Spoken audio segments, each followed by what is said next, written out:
윤석열 내란 수계에 대해서 합법을 가정에 도피시킴에 따라서 이 법은 만인에게 평등하다는 원칙은 이제 선언적인 규정이 된 것입니까?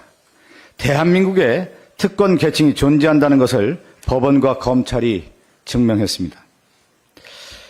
윤석열의 구속기간이 문제라는 중앙지법 지기현 판사에게 묻습니다. 지기현 판사가 집필에 참여한 형사소송법 해설서에 구속기간 계산은 시간이 아닌 날로 한다. 그러니까 일로 한다라고 명시된 것으로 확인이 됐습니다. 70년 동안 적용해온 날짜 단위 구속기간 계산이 윤석열부터 시간 단위로 바뀐 것입니다. 이렇게 되면 윤석열 계산법 아닙니까? 도대체 이해할 수가 없는데요. 윤석열 계산법은 이렇게 되는 거 아니에요. 그동안 날로 계산을 해왔던 것이 70년간의 관행이었고 그렇게 법 적용을 해왔다는 것이 지기현 판사가 해설서에도 나왔는데 이렇게 되면 윤석열은 날로 먹는 거 아니겠어요? 어떻게 이렇게 법 적용을 임의적으로 할 수가 있는 거겠습니까? 그렇다 보니까 윤석열을 통해 새롭게 적용된 논리 때문에 지금 국민이 형사 실무 상황까지 확인하고 있는 상황입니다. 어떻게든 윤석열을 풀어주려고 그동안의 관행을 무시하고 새로운 논리를 적용했다는 의심을 지울 수밖에 없습니다. 그렇기 때문에 윤석열 계산법이 나오게 된 것입니다.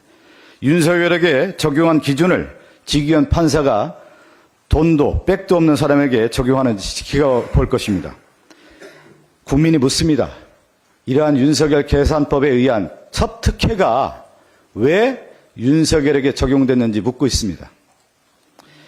즉시 항고를 포기하며 윤석열 왕정복고를 시도한 심우정 검찰총장에게도 경고합니다.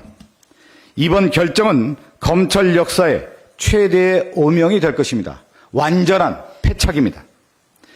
더불어민주당은 검찰에 누가 윤석열의 비화폰을 받아서 불법적인 일을 해왔는지 그리고 내란에 얼마나 가담했고 윤석열의 복귀를 위해 어떤 법기술을 써왔는지 반드시 밝혀낼 것입니다.